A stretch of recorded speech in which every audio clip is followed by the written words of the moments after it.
അപ്പം ആ ക്വസ്റ്റ്യൻ പേപ്പറുകൾ നമ്മൾ നന്നായിട്ടൊന്ന് പരിചയപ്പെടുക, ഏതൊക്കെ രീതിയിൽ എവിടെ നിന്ന് എങ്ങനെയൊക്കെ വരുന്നു എന്നുള്ള മനസ്സിലാക്കുക. ഇത് പരിചയപ്പെടുമ്പോൾ നിങ്ങൾക്ക് ഉണ്ടാകുന്ന പ്രത്യേകം എന്താ അറിയോ?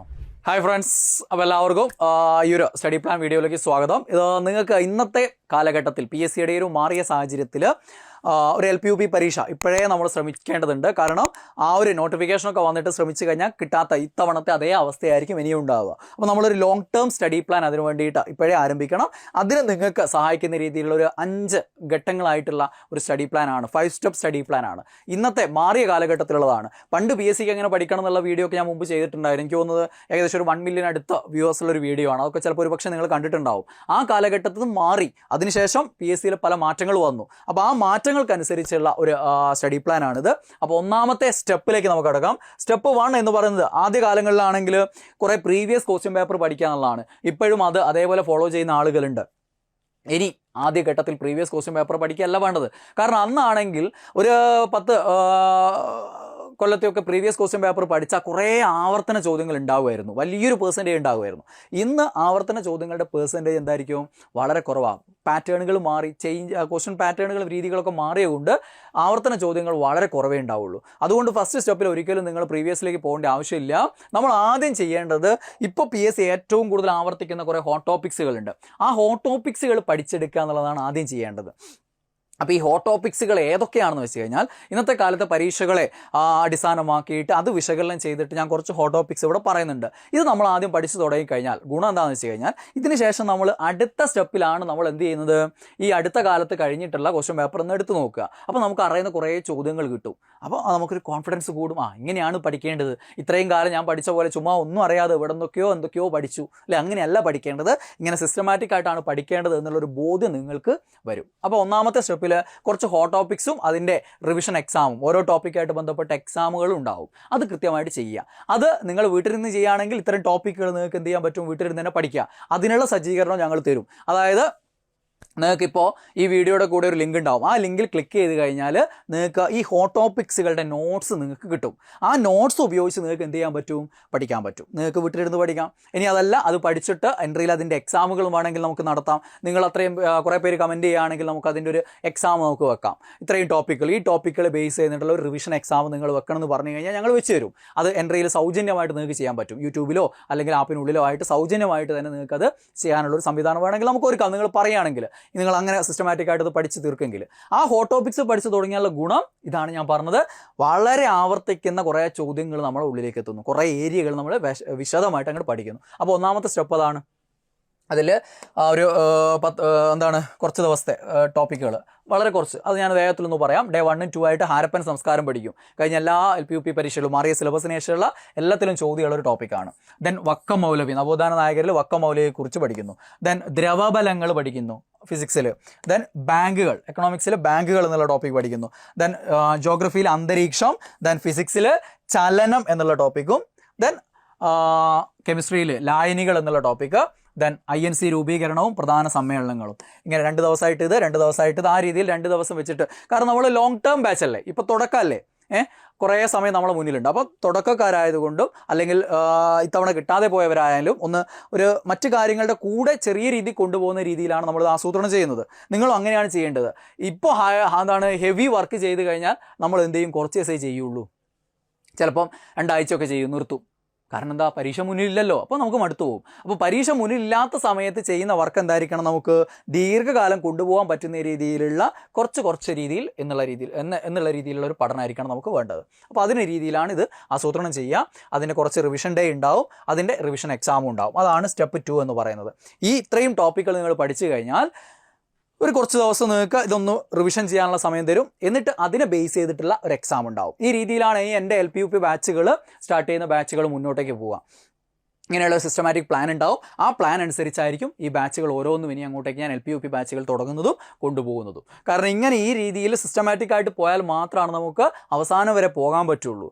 അല്ലെങ്കിൽ പരീക്ഷയുടെ നോട്ടിഫിക്കേഷൻ വന്നിട്ട് കുറച്ച് കാലം ആവേശത്തോടെ പഠിക്കാൻ എല്ലാവർക്കും ആവും. എക്സാമിൻ്റെ ഡേറ്റ് വന്നാൽ അതിലും ആവേശത്തോടെ കുറച്ച് ദിവസം പഠിക്കാൻ എല്ലാവർക്കും ആവും. ഹോൾ ടിക്കറ്റ് കിട്ടിക്കഴിഞ്ഞാൽ പഠിക്കാത്ത ഒരു മനുഷ്യനും ഉണ്ടാവില്ല. ആ പഠനമൊന്നും ഇന്നത്തെ കാലത്ത് ഒരു മത്സര പരീക്ഷയിൽ ആദ്യ റാങ്കിൽ എത്തിക്കാൻ പര്യാപ്തമല്ല. അതൊക്കെ എല്ലാവരും ചെയ്യുന്നതാണ്.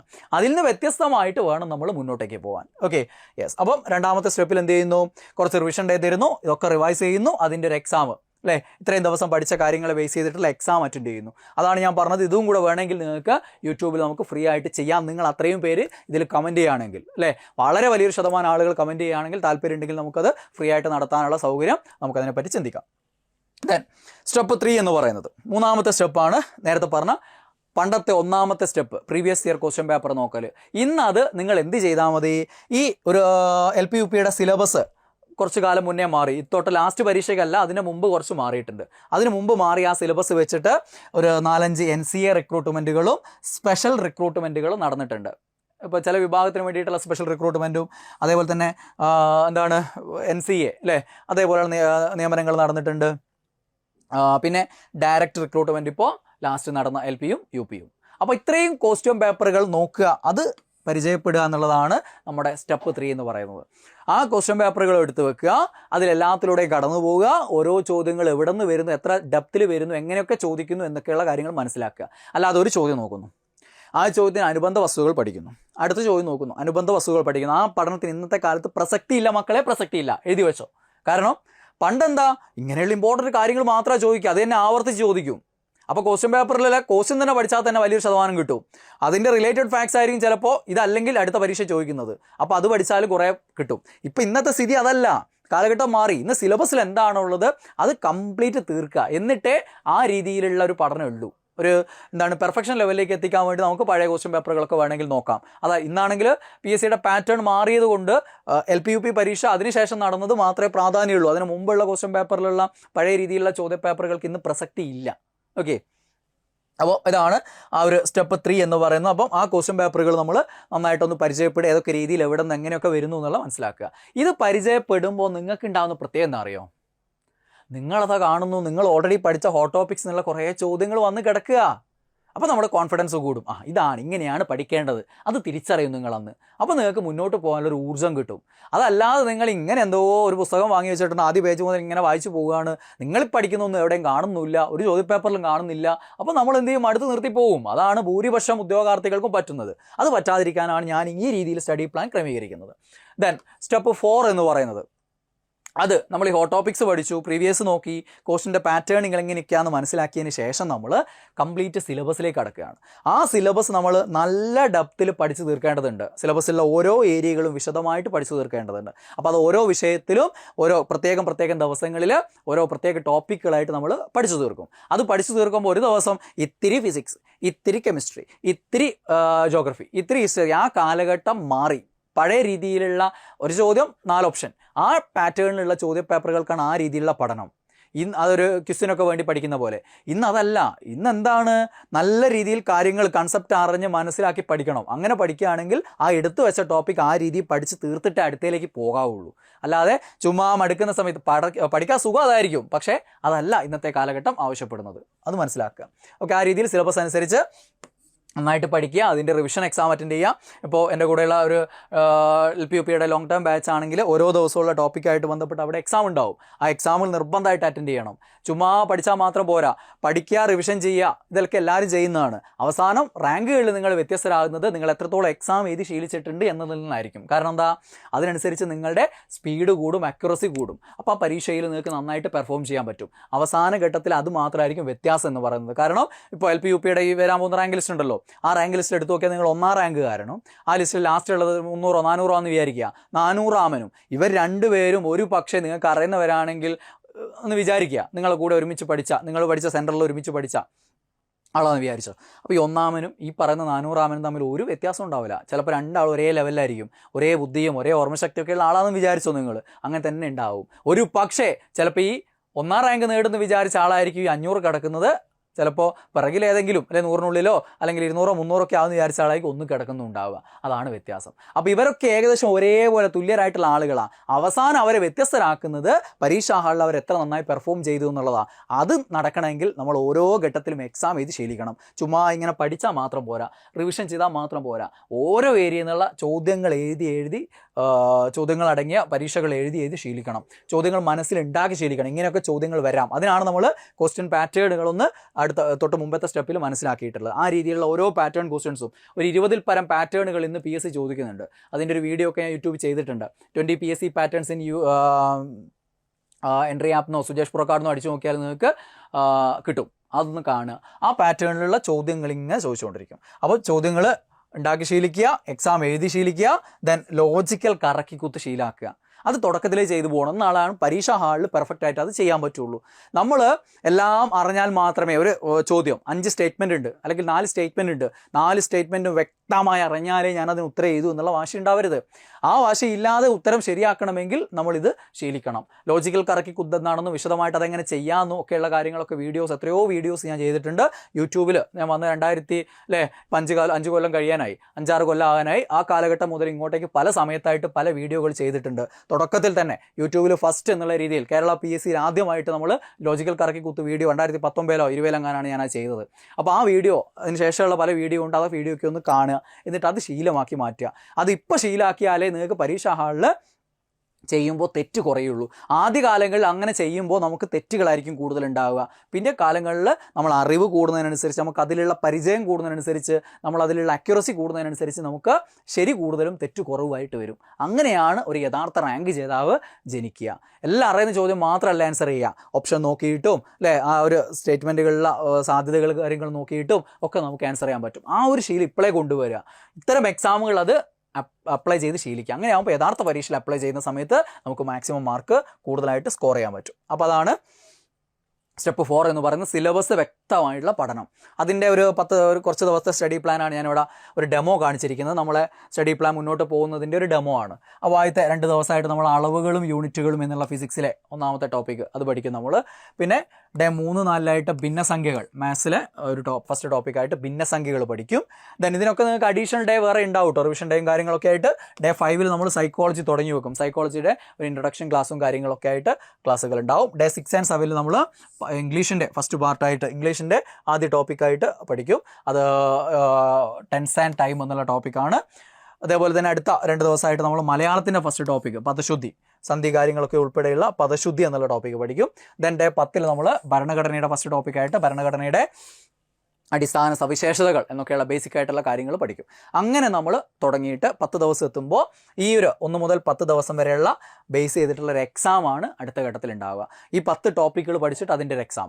ഈ 10 ടോപ്പിക്കുകൾ നിങ്ങൾക്ക് എൻട്രിയുടെ ഈ ഒരു ലിങ്കിൽ ക്ലിക്ക് ചെയ്ത് കഴിഞ്ഞാൽ ഇവിടെ ഒരു ലിങ്ക് ഉണ്ടാവും, അല്ലെങ്കിൽ കമൻറ്റ് ബോക്സിൽ ഉണ്ടാവും. ആ ലിങ്കിൽ നിങ്ങൾ ക്ലിക്ക് ചെയ്ത് കഴിഞ്ഞാൽ നിങ്ങൾക്ക് അതിൻ്റെ ടോപ്പിക് നോട്ട്സ് നമ്മൾ ഫ്രീ ആയിട്ട് തന്നെ തരും. നിങ്ങൾക്ക് ആ നോട്ട്സ് ഉപയോഗിച്ചിട്ട് എന്ത് ചെയ്യാൻ പറ്റും, നന്നായിട്ട് പഠിച്ചെടുക്കാൻ പറ്റും. ഈ ഒരു എക്സാം നിങ്ങൾ പറയുകയാണെങ്കിൽ നമുക്ക് നടത്തുകയും ചെയ്യാം, ആ ഒരു എക്സാം അറ്റൻഡ് ചെയ്യാൻ പറ്റും. ഓക്കെ, അപ്പോൾ നിങ്ങൾക്ക് തന്നെ നിങ്ങളൊന്ന് വിലയിരുത്തി മുന്നേറാൻ പറ്റും. അപ്പോൾ ഇത് ആപ്പിലാണെങ്കിൽ എക്സാമും കാര്യങ്ങളൊക്കെ വിശദമായിട്ട് നിങ്ങൾക്ക് കോഴ്സിൻ്റെ ഭാഗമായിട്ട് തന്നെ കിട്ടും. ഇനി നല്ല നിങ്ങൾ വീട്ടിലിരുന്ന് പഠിക്കുന്ന ഒരാളാണ്, നിങ്ങൾക്ക് ഇപ്പോൾ എൻ്റെ ഗോൾഡ് ബാച്ചിന് എടുക്കാനുള്ളൊരു ഇതൊന്നും ഇപ്പോൾ ഇല്ല. ഇപ്പോൾ അല്ലേ എത്ര പറഞ്ഞു കൊടുത്താലും ചിലർ പഠിക്കില്ല. കാരണം എന്താ, പരീക്ഷ ഒന്നും വന്നില്ലല്ലോ, അന്നേരം നോക്കാം, അന്നേരം എടുക്കാം എന്നുള്ള ചിന്തയിൽ ഇരിക്കുകയാണ് ചെയ്യുക. അന്നേരെടുക്കുന്നവർ ആയിരക്കണക്കിന് പേരുണ്ടാവും. അവരിൽ വ്യത്യസ്തരാവണമെങ്കിൽ നമ്മൾ ഇപ്പോഴേ ഇറങ്ങിത്തിരിക്കുക എന്നുള്ളതാണ്. ഓക്കെ, ഇനി 5ാമത്തെ സ്റ്റെപ്പ് അല്ലെങ്കിൽ അവസാനത്തെ സ്റ്റെപ്പ് എന്ന് പറയുന്നത് നമ്മൾ മാക്സിമം മോഡൽ എക്സാമുകൾ എഴുതുക. മോഡൽ എക്സാമുകൾ തുടക്കത്തിൽ നിങ്ങൾ എഴുതണ്ട. കാരണം എന്താ, 100 മാർക്കിൻ്റെ മോഡൽ എക്സാമിൽ സിലബസിൽ കാര്യമായിട്ട് ഒന്നും പഠിക്കാതെ കാര്യമായിട്ടൊന്നും കിട്ടാനില്ല അല്ലേ. നിങ്ങൾ ക്വസ്റ്റ്യൻ പേപ്പർ ഒന്ന് പരിശീലിച്ച് നോക്കി, നിങ്ങളൊന്ന് ചെറിയൊരു ഔട്ട്പുട്ടൊക്കെ കിട്ടി, കുറച്ച് ഹോട്ട് ടോപ്പിക്സ് ഒക്കെ പഠിച്ചുകൊണ്ട് കുറച്ച് ക്വസ്റ്റ്യനൊക്കെ അതിൽ കാണുന്നുണ്ട്, മുന്നോട്ട് പോകുന്നു. അതിനിടയിൽ ഒരാഴ്ചയും പഠിച്ചു കഴിഞ്ഞിട്ട് നിങ്ങളൊരു മോഡൽ എക്സാം അറ്റൻഡ് ചെയ്താലുള്ള പ്രശ്നം എന്താ അറിയോ, സമയം ഇത്രേ കഴിഞ്ഞിട്ടുള്ളൂ, ആ ബോധ്യം ഒന്നും ആർക്കും ഉണ്ടാവില്ല. മാതൃകാ പരീക്ഷ 100 മാർക്കിനുള്ള ചോദ്യ പേപ്പറിൽ 5-10 മാർക്ക് മാത്രം കിട്ടുമ്പോൾ അയ്യോ ഞാനിത് പഠിച്ചിട്ട് കാര്യമില്ല, എന്നെക്കൊണ്ട് ഇത് പറ്റില്ല എന്നുള്ളൊരു മെൻറ്റാലിറ്റിയാണ് നമുക്ക് വരിക. നമ്മളിത് ഇട്ടേച്ച് പോവും. അതുകൊണ്ട് മോഡൽ എക്സാമൊക്കെ ഒരു 50-60% സിലബസ് തീരുന്ന സമയത്തെ നിങ്ങൾ ചെയ്തു പോകേണ്ട ആവശ്യമുള്ളൂ ശരിക്കും. അതിനിടയിൽ മാക്സിമം ടോപ്പിക് എക്സാമുകൾ, വീക്ക്ലി എക്സാമുകൾ, മന്ത്ലി എക്സാമുകൾ, റിവിഷൻ എക്സാമുകൾ ഇങ്ങനെ ചെയ്തുകൊണ്ടിരിക്കുക എന്നുള്ളതാണ്. ഒരു 50% ഒക്കെ കഴിഞ്ഞാൽ എന്ത് ചെയ്യാം, നമുക്ക് മോഡൽ എക്സാമുകൾ അറ്റൻഡ് ചെയ്യാം മാക്സിമം. കാരണം എന്തായാലും ഒരു 50% കാര്യങ്ങളൊക്കെ പഠിക്കുമ്പോൾ ഒരു 45-50 മാർക്കൊക്കെ നമുക്ക് കിട്ടാനുള്ള സ്കോപ്പ് ഉണ്ടല്ലോ. അപ്പോൾ നമുക്ക് മനസ്സിലാവും സിലബസിൻ്റെ പകുതി ആയിട്ടുള്ളൂ, അപ്പോൾ എനിക്ക് ഏകദേശം പകുതി മാർക്ക് കിട്ടുന്നുണ്ട്, അപ്പോൾ കുഴപ്പമില്ലാന്ന് വിചാരിക്കും, നമ്മൾ മുന്നോട്ട് പോയിക്കോളും. അതുകൊണ്ട് മോഡൽ എക്സാമുകൾ പിന്നീട് അങ്ങോട്ട് എഴുതി ശീലിക്കുക. സിലബസ് കഴിഞ്ഞാൽ പിന്നെ അത് തന്നെയാണ് പരിപാടി. മാക്സിമം എക്സാമുകൾ എഴുതി മെച്ചപ്പെടുക മറ്റുള്ളവരിൽ നിന്നും. പിന്നെ ഇതിനിടയിൽ LP UP മാത്രമേ ഞാൻ നോക്കുമെന്ന് വിചാരിച്ചേക്കരുത്. ബാക്കി നിങ്ങളെ യോഗ്യത എന്താണോ അതിനനുസരിച്ച് PSC വിളിക്കുന്ന എല്ലാ പരീക്ഷകളും അപ്ലൈ ചെയ്യുക, എഴുതുക. കിട്ടുമല്ലോ നാളെ നിൽക്കട്ടെ, നിങ്ങളുടെ ലക്ഷ്യമാണോ അല്ലയോ എന്നുള്ള അവിടെ നിൽക്കട്ടെ. അതെന്ത് ചെയ്യുക, എഴുതി ശീലിക്കുക. അത് നിങ്ങളുടെ കഴിവ് കൂട്ടും. നിങ്ങൾ അന്ന് ഒരു LPSA അല്ലെങ്കിൽ ഒരു UPSA മാത്രം എഴുതാൻ വേണ്ടിയിട്ട് PSCയിലേക്ക് പോകുന്നതും അതേപോലെയുള്ള 10-20 എക്സാമുകൾ അതിനു മുമ്പ് എഴുതിയിട്ട് വെറുതെ ചുമ്മാ പോയി എഴുതിയിട്ട് ശീലിച്ചിട്ടായി യഥാർത്ഥ എക്സാം അറ്റൻഡ് ചെയ്യുന്നത് തമ്മിൽ നിങ്ങളുടെ സമ്മർദ്ദം ഭയങ്കര വ്യത്യാസം ഉണ്ടാവും. ഈ പറയുന്ന ഇത്തരം യോഗ്യതകളുള്ള അല്ലെങ്കിൽ ഇത്തരം പരീക്ഷകൾക്ക് മാത്രം അറ്റൻഡ് ചെയ്യുന്ന അല്ലെങ്കിൽ അതിനുവേണ്ടി മാത്രം പ്രയത്നിക്കുന്ന ആളുകൾക്ക് സംഭവിക്കുന്ന അതാണ്. അവർ PSC ആകെ ആ ഒരു PSC ചെയ്യുന്നുണ്ടാവുള്ളൂ. അപ്പോൾ ഭയങ്കര സമ്മർദ്ദം. അങ്ങനെയുള്ള ആളുകളുണ്ട്, അതേപോടൊപ്പം മറ്റൊരു നോക്കുന്ന ആളുകളുണ്ട് കേട്ടോ. എങ്കിലും അങ്ങനെയുള്ള ആളുകൾ കൂടുതലാണ്. അപ്പോൾ അവർ ഇതൊന്നും ഒരു പരിചയമില്ലാത്ത സാധനം എഴുതാൻ പോകുക എന്നുള്ളൊരു പ്രശ്നം കൂടി ഉള്ളത് കൊണ്ട് സമ്മർദ്ദം കൂടുതലായിരിക്കും. അങ്ങനെ തോറ്റുപോകുന്നവരും വലിയൊരു ശതമാനമുണ്ട്. അതുകൊണ്ട് നിർബന്ധമായിട്ടും മറ്റ് എക്സാമുകൾ എഴുതിക്കൊണ്ടേയിരിക്കുക, അപേക്ഷിക്കുക, എഴുതുക, ചെയ്തുകൊണ്ടിരിക്കുക. ഓക്കെ, അങ്ങനെ പരീക്ഷാ സമ്മർദ്ദത്തെ അതിജീവിക്കുക. അതോടൊപ്പം നമ്മുടെ ഈ ഒരു സ്റ്റഡി പ്ലാൻ്റെ അവസാന സമയങ്ങളിൽ നമ്മൾ എന്ത് ചെയ്യും, പരീക്ഷാ സമ്മർദ്ദം അതിജീവിക്കാനുള്ള വഴികൾ, ടിപ്സും കാര്യങ്ങളൊക്കെ നിങ്ങൾക്ക് പറഞ്ഞുതരും. പരീക്ഷ ഹാളിൽ ചെയ്യേണ്ട കാര്യങ്ങളും അതിന് മുമ്പുള്ള മാസങ്ങളിൽ ചെയ്യേണ്ട കാര്യങ്ങളും അവസാനത്തെ ആഴ്ചയിൽ ചെയ്യേണ്ട കാര്യങ്ങളും അന്നത്തെ ദിവസം ചെയ്യേണ്ട കാര്യങ്ങളൊക്കെ വിശദമായിട്ട് പറഞ്ഞ് നിങ്ങളെ പെർഫെക്റ്റ് ആക്കി എടുക്കും. അതോടൊപ്പം മാക്സിമം എക്സാമുകൾ ഇങ്ങനെ ചെയ്തു പോകുന്നത് കൊണ്ട് നമ്മൾ എന്തായിരിക്കും, പരീക്ഷാ ഹാളിൽ നല്ല സ്പീഡായിട്ട് അക്യുറേറ്റ് ആയിട്ട് ഒരു ടെൻഷനില്ലാണ്ട് എക്സാം എഴുതും. അതിന് വലിയ പ്രാധാന്യമുണ്ട്. അത് നിങ്ങൾ വീട്ടിലിരുന്ന് പഠിക്കുകയാണെങ്കിൽ നിങ്ങളത് ശ്രദ്ധിക്കുക. ആ രീതിയിൽ കാര്യങ്ങൾ എന്ത് ചെയ്യുക, പഠിച്ച് മുന്നോട്ടേക്ക് പോവുക എന്നുള്ളതാണ് നമ്മുടെ ഈ ഒരു 5ാമത്തെ സ്റ്റെപ്പ് എന്ന് പറയുന്നത്. അപ്പോൾ അങ്ങനെ പഠിച്ചു, നല്ലൊരു റാങ്ക് ലിസ്റ്റിൽ വരുന്നു, LP-UPയുടെ റാങ്ക് ലിസ്റ്റിൽ വരുന്നു. അതിനിടയിൽ ചിലപ്പോൾ ഒരു പക്ഷേ ഞാൻ ഈ പറഞ്ഞ രീതി നിങ്ങൾ പഠിക്കുകയാണെങ്കിൽ വേറെയും റാങ്ക് ലിസ്റ്റിൽ വരും. ഒരു പക്ഷേ നിങ്ങൾക്ക് ജോലിക്ക് കയറാനും പറ്റും. എന്നിട്ട് LP കിട്ടുന്ന സമയത്ത് അല്ലെങ്കിൽ UP കിട്ടുന്ന സമയത്ത് അതിലേക്ക് മാറാനും പറ്റും. അങ്ങനെയുള്ളൊരു അവസരം ഉണ്ടാക്കിയെടുക്കുക. നേടുന്നത് എന്തായാലും നിങ്ങൾ B.Ed ഉള്ള ആളല്ലേ, അപ്പോൾ UPSC അല്ല എൻ്റെ ലക്ഷ്യം, അല്ലെങ്കിൽ HSC അല്ല എൻ്റെ ലക്ഷ്യം. അതിനിടയിൽ ഞാനിവിടെ ഒരു LGS അല്ലെങ്കിൽ LDC നേടിയത് അല്ലേ, എന്താണ് ഇത്ര വലിയ കാര്യം, എന്ത് പറയാനാ, മറ്റുള്ളവർ കുറവാക്കുകയും ചിന്തിക്കരുത്. എന്ത് നേടിയാലും നമ്മുടെ ചെറിയ ചെറിയ നേട്ടങ്ങൾ പോലും വലിയതായ രീതിയിൽ ആഘോഷിക്കാനും അന്തസ്സോടെ വിളിച്ചു പറയാനും ശീലിക്കുക. അങ്ങനെ അഭിമാനത്തോടെ വിളിച്ചു പറയുമ്പോഴാണ് മറ്റുള്ളവർ മോട്ടിവേറ്റ് ചെയ്യപ്പെടുന്നത് അല്ലേ. അങ്ങനെ മോട്ടിവേറ്റ് ചെയ്യാനുള്ള ശ്രമം നടത്തുക. ചില ആളുകൾ നിങ്ങളെ അഹങ്കാരി എന്ന് വിളിച്ചേക്കാം. കാരണം എന്താ, അവർക്ക് അഭിമാന ബോധം എന്താണെന്നുള്ള തിരിച്ചറിവില്ല. അവർ നിങ്ങളെ അഹങ്കാരി എന്ന് വിളിച്ചേക്കും. അതൊന്നും മൈൻഡ് ചെയ്യരുത്. പക്ഷേ ചില ആളുകൾ ഇത് കേൾക്കുന്നവരുണ്ട്, അവർ മോട്ടിവേറ്റഡ് ആയിട്ട് മുന്നോട്ട് പോകും. നിങ്ങളൊന്ന് ആലോചിച്ച് നോക്കിയേ, ഇപ്പം നിങ്ങൾ ഇറങ്ങിയ സമയത്ത് ഇങ്ങനെയുള്ളൊരു മോട്ടിവേഷൻ നിങ്ങൾക്ക് എവിടെയെങ്കിലും കിട്ടുന്നുണ്ടോ? ഇവിടെ എല്ലായിടത്തിലും കേൾക്കുന്ന എന്താ, PSC കിട്ടൂല, കിട്ടാൻ പാടാ, അതാണ് പ്രശ്നം, ഇതാണ് പ്രശ്നം, നിയമനം കുറവ്, അങ്ങനെയുള്ള കാര്യങ്ങളാണ് കേൾക്കുന്നത്. കാരണം അങ്ങനെയുള്ള ആളുകളാണ് യൂട്യൂബിൽ വന്ന് സംസാരിക്കുന്നത്. നേടിയവർ നേടി അവരുടെ വഴിക്ക് പോയിട്ടുണ്ട്, ആരും ഒന്നും പറയുന്നില്ല. മാക്സിമം വന്നു കഴിഞ്ഞാൽ അവരുടെ ഒരു റാങ്ക് ഹോൾഡേഴ്സിൻ്റെ ഒരു വീഡിയോ അന്നാരുണ്ടാവും. അല്ലാതെ അവരെ നിങ്ങൾ പിന്നെ കാണുമോ? നിങ്ങളെ മോട്ടിവേറ്റ് ചെയ്യാൻ യൂട്യൂബ് കമൻറ്റ് ബോക്സുകളിൽ അവർ വരുമോ? ഇല്ല. വരിക ആരാ? തോറ്റുപോയവരാണ് എന്നും വരിക. കിട്ടില്ല എന്ന് പറയാൻ. അതുകൊണ്ട് നേടിക്കഴിഞ്ഞാൽ കിട്ടും, നേടാൻ പറ്റും എന്നുള്ളത് അന്തസ്സോടെ അഭിമാനത്തോടെ ഈ ഒരു നിങ്ങളുടെ പിൻതലമുറയോട് വിളിച്ചു പറയാന്നുള്ള കൂടെ നമ്മുടെ ഒരു സ്റ്റെപ്പിൽ പെട്ടതാണെന്നുള്ള ബോധ്യത്തോടു കൂടി ജീവിതത്തിൽ അങ്ങോളം അത് പിന്തുടരുക. എന്ത് ചെറിയ കാര്യങ്ങൾ നേടുമ്പോഴും അഭിമാനത്തോടെ അന്തസ്സോടെ വിളിച്ചു പറയാൻ ശീലിക്കുക. മറ്റുള്ളവരെ മോട്ടിവേറ്റ് ചെയ്ത് മുന്നോട്ട് പോവുക. All the best.